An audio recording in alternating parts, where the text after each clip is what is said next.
If you want to learn the ins and outs of how to attract more freelance clients by using proven expert sales strategies that will help you make more money online, you really need to stick around until the end of this video. I'm going to break down a bunch of different scenarios that freelancers will encounter while doing business and teach you how to come out on top of those scenarios so that you can get the sale. Things like how to negotiate higher prices, how to pitch your services and quote projects, how to answer tough questions, things like that that'll help people with no formal sales experience do better, sell more, and make more money freelancing. So we're gonna get right into it, but before we do, I'm just gonna tell you a little bit about myself and how I learned all the stuff that I'm about to share with you. So who am I? I'm a tech sales professional with over 10 years of sales experience. So I've spent some time working for large Fortune 500 tech companies. I've spent some time working for tiny little tech startups. I've sold $100,000 plus deals. I've sold $100 deals. I've worked in tech for the last 10 years and I love it. I've been a Fiverr prorated seller since 2021. And during my time freelancing in general, I've earned over $100,000 as a freelance copywriter. I also run this YouTube channel and another YouTube channel. My main channel is now at around 110,000 subscribers, and my second channel has about 400 subscribers. So here's how this video is gonna work for you. I'm gonna provide a scenario.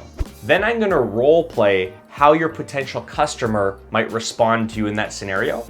Then I'm gonna role play how I would respond in that situation and provide some rationale and reasons behind my response and why I think it's an effective strategy to win the deal in that particular scenario.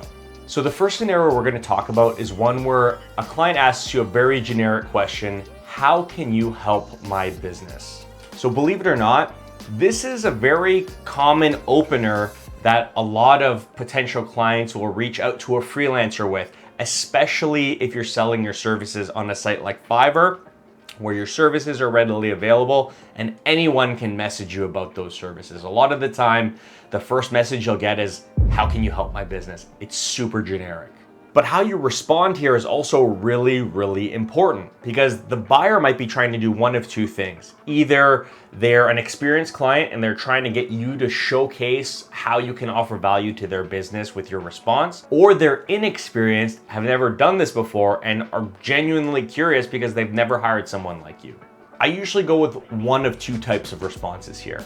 Either I'll put the ball back into their court, asking them to shed some light on what specifically they need help with and to tell me more about their business, or I'll give them a quick elevator pitch of my services. So option one, the discovery route, asking them more questions about their service or about their business and what they need help with, is a great option if you're comfortable asking questions. And if you're not comfortable asking questions, this should be a goal of yours because regardless of whether you're a freelancer or selling anything, discovery and asking questions early on in the sales cycle is one of the most important parts of selling anything. What you should focus on here is having them tell you what they need, have them share information on, what's bothering them, what the current pain points at their businesses are that they're trying to solve, or what type of outcomes they're trying to accomplish by hiring someone like you. Having this information will help you tailor your eventual quote or sales pitch to their specific business, making it a whole lot stickier than if you were to just respond blindly and take a guess at how you might be able to help them. The second option is to respond with an elevator pitch. And this is a great option if the service you sell is very transactional. An elevator pitch, simply put, is a short explanation of your business and the services you provide. Here's a sample elevator pitch that you can use as an example when creating your own elevator pitch. And bear in mind, this is written for a specific type of business. You would need to tailor this pitch to your business and how you help your clients, obviously. So here's the pitch. I work with companies like yours to increase sales. I do this by providing access to me and my team of experienced sales professionals to prospect and cold call lists of your target clients. Typically, our clients find working with us saves them time and significantly increases sales. And it's really important to understand that regardless of whether you decide to go the discovery route where you're asking them a lot of questions up front or pitch them with an elevator pitch, If they respond in either case, or if they engage in a conversation with you after that point, you're gonna end up in the same place, and that place is doing sales discovery, asking them a bunch of questions, trying to fully understand the project and their business so that you can tailor your proposal to exactly what they need. Remember this throughout this video. Discovery, that part of the sales cycle where you're asking a lot of questions, is one of the first steps when you're selling anything, and it dramatically boosts your chances of winning the deal. If you don't do this, you skip discovery, you don't bother asking them many questions, you're probably gonna set yourself up for failure because you're gonna be jumping into things blind and haven't taken the opportunity to set proper expectations with your potential client. So scenario number 2 is when a client asks you for your best price. This is a really classic situation that if you don't respond correctly to, you'll lose money in 100% of the time. You'll either get asked this before you have any sort of conversation with a client, someone messages you blindly, what's your best price? Or after you've had the chance to thoroughly discuss the project with your client, you feel like they're ready to hire you, they might ask this in part of their ask for, hey, send me a quote. How you respond to this question of, hey, what's your best price, really depends on when and how they ask you. If this is the first thing they're asking you, like the first message you get from this potential client is, hey, what's your best price? Your only goal should be to try to deflect them and move the conversation to a point where you're able to ask them questions about their business and collect information. Why do you want to do that? Well, because if you just respond with a blind price without knowing anything about their business, you're just taking a shot in the dark. You're probably going to quote them incorrectly, and you might leave yourself in a sticky situation. And just so you know, here are 2 bad situations you might find yourself in if you do just respond and give them a random price based on no information. The first is that they might just take that price you give them and use it to negotiate a better price with your competition. So you'll lose the deal and they're gonna hire someone else anyways. Or they say, hey, that's great, I'm gonna hire you. They accept that price with no information, and you find out that you're ending up doing a lot more work than you were paid for. So you end up working for cheaper and losing out in the end. So if someone asks you right off the bat, hey, what's your best price? You can respond with something like this. I appreciate your interest and I'll be happy to give you a price. But before I do, can you help me understand a bit more about your business and what specifically you're looking for help with? That'll help me figure out the right price for what you need. Your goal here is to deflect and start collecting as much information as you can to help you build a quote that accurately reflects what they need and how you can help. The other scenario is they might ask you what your best price is after you've had a pretty deep conversation, after they're pretty confident about hiring you and you're pretty confident about the project. They might ask you, hey, what's your best price? Send me a quote. In a situation where they do this, especially if you're selling on a freelance platform like Fiverr, where your services are listed, your prices are listed, if what they need help with aligns with something you already have publicly available, like pricing you already have on your Fiverr gigs, I would respond confidently, quoting them the exact same price as what it would be listed as on your gigs. 9 times out of 10, I find that experienced clients who ask you what your best price is, even if it's published on Fiverr, are just doing this to take a shot at getting a discount and will accept the price that you quote them. But sometimes you're gonna get someone who might not be the best client to work with, who pushes back and points out the fact that, hey, this is the same price as you have listed on your gig. Why aren't you giving me a discount? In this situation, I would respond confidently. I wouldn't fold on their request, and I would say something like this. Yeah, you're correct. I built my prices out based on the amount of time and effort it takes for me to deliver the best results to my clients. The price I quoted you covers everything that you said you've needed in our conversation. And I'm really excited to get started with you on your project. So in that response, you're not even taking the bait. You're being straight up and saying, hey, listen, we've spent the time talking about what you need. This is what you need. And to get you what you need at the highest level of quality, this is what the price is. Hit them with that, see how they respond. If they keep pushing back and try to nickel and dime you, you need to decide how you want to handle it. I'm not a fan of offering discounts, especially with first-time buyers, but you do what you need to do. So scenario number 3 is a client asks you to provide a discount on the promise that they will send you more work in the future. Yes, yes, yes. We've all gotten this type of a request. Someone messages you out of the blue saying they need to hire you and that they have a lot of work coming your way, but right now they just need to buy one little project from you, but they want a discount based on that promise that they're gonna send you a bunch more work. Here's a spoiler for you. If you're taking my advice, you are rarely going to take their word for that. Instead, you're gonna use what I'm about to tell you to try to make way more money up front. When you respond, tell them that, sure, you welcome the opportunity to, sign up for long-term partnerships with clients. But in order to provide a discount, you require your clients to let you know how many more orders or how long they might want to work with you. Like, how big is this volume discount going to be based off of? And if they know that, you're going to set a price that they have to pay you for up front. If they truly want to work with you and they're truly concerned about getting a volume discount for all the work they're going to send you down the road, a lot of real, reputable, genuine clients will take you up on this offer, and that'll leave you with a huge chunk of cash, like a retainer, up front before you do any work. That's a great situation to be in. Or you can tell them that you do offer volume discounts, but that those discounts accumulate as clients keep coming back and ordering services from you. Doing this will help you protect yourself, so you're not just getting hustled for a discount and this person's going to take off and you're never going to see them again. And it gives them an incentive to keep trusting you with more projects because you've built out this system where they'll get a better deal as time goes on. I personally like the option of getting money up front, big bulk payment, predefined, and they're on the hook for hiring me for that work.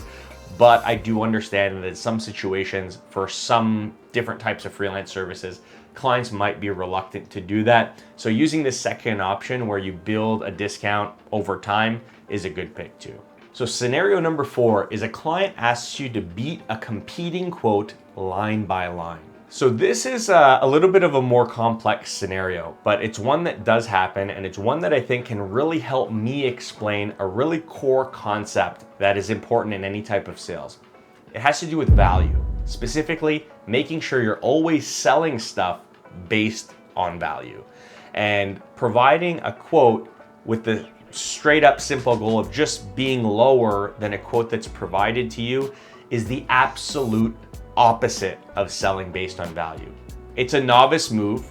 It'll be harder to close those deals even if you're the cheaper price, and it sets a bad precedent. It's not a great way to run a business or do sales. If you or your client only care about being the lowest cost and are not focused on value, something's been missed. One of you are missing something, and you need to take a step back and do some discovery so you can figure out what they actually need help with. And a lot of you probably already do this and might be asking, why wouldn't I just give them the best price? Well, here's one reason. If you just match a quote and you come in cheaper, there's really nothing keeping them attached or sticky to purchasing with you. You've taken no time to show them your value, how you can help, why they need to hire you. You've just given them a number. So there's nothing stopping them from taking that number and getting an even better price from someone else. You've just shot yourself in the foot, really. Racing to the bottom is not the way you want to build a successful business. Just take my word for that. Instead of just responding and providing the quote and doing what they say, try to deflect and go back into discovery mode. We've been talking about discovery a lot in this video. Rebuttal or counter them with some questions. Hey, I'd be happy to give you pricing, but first, can we talk a little bit about more about what you need help with? And here's a key situation that will give you the most valuable information on whether or not this is going to be a good client to work with. If you ask them, hey, before I can give you any pricing, I need to know more about the project, and they give you pushback, this is a major red flag. Any client who's unwilling to tell you about their project or their business, in my opinion, is not a serious client. They're probably just trying to get you to send them a quote so they can get a lower price elsewhere, or they're just going to be an absolute nightmare client to work with because they're focused on the wrong things. So if they push back and they say, no, I don't want to talk about my business or what this project is, I just need a quote, you have a tough decision to make. And in my opinion, the decision would be you set a hard line in the sand. Either we talk about the project or I'm not the freelancer for you, and you move on. Scenario number 5 is you provide a quote to a client and they tell you that they need to think about it and they'll get back to you. So imagine this is the scenario. You've spent your time talking with this potential client. They've told you a lot about their company, about the project. You feel confident you can do it. You think that they want to hire you. You prepare a quote, you send it to them. They look at it and they say, hey, thanks for sending me the quote. I need some time to think about it. That's fine, right? Let them think about it. They'll get back to you. It's in the bag. Do you feel that way? If you do, you really shouldn't. There's a saying in sales that time kills all deals, and it's true.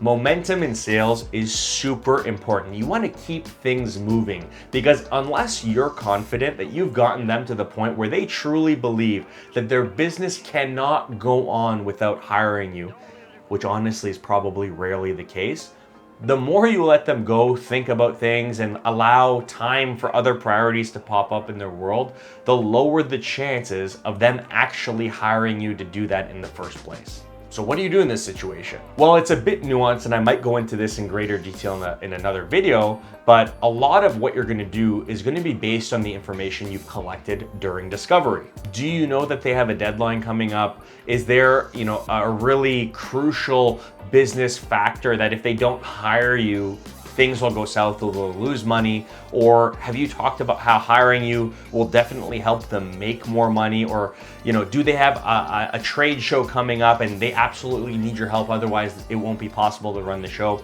If there's anything like that that you've uncovered in discovery, this is the time to remind them of that and say, hey, listen, I thought you said XYZ. Don't you think it's a priority we sign on this today? If they still push back and say, hey, I just need more time to review the quote, I would still take another shot because giving them more time means they have time to go get other quotes. I would say, okay, listen, I'm gonna level with you. What do we need to do to make this happen today?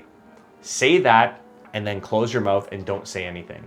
If they respond with anything, it means the door's open and there's a possibility of getting that deal today. And odds are they're gonna come back and ask you for a discount. Surprise, surprise, they're gonna ask you for a discount. Give me a discount, I'll sign today. Me personally, that's my last resort. I hate giving discounts, especially in this type of a situation. But what I will say is, hey, maybe I can't give you a discount, but what else could we work into this deal to make it, more enticing for you to sign today? Can I give you a faster turnaround time? Can I give you more favorable payment terms? Maybe I can include an extra revision or provide a little bit of extra work for that same price we agreed upon to offer you a little bit more value. I would put those things up there, see if they bite for any, and try to get the deal today, because if you wait, they might forget about you and go with someone else. So anyways, those are 5 sales strategies that I've learned through a career in tech sales. They're effective, they're transferable, and they will help you as a freelancer if you have no formal sales experience. Bookmark this video, practice these responses to these different types of client scenarios, and let me know if you have any comments down below in the comment section. I'd be happy to help. Thank you so much for watching. Happy selling, guys.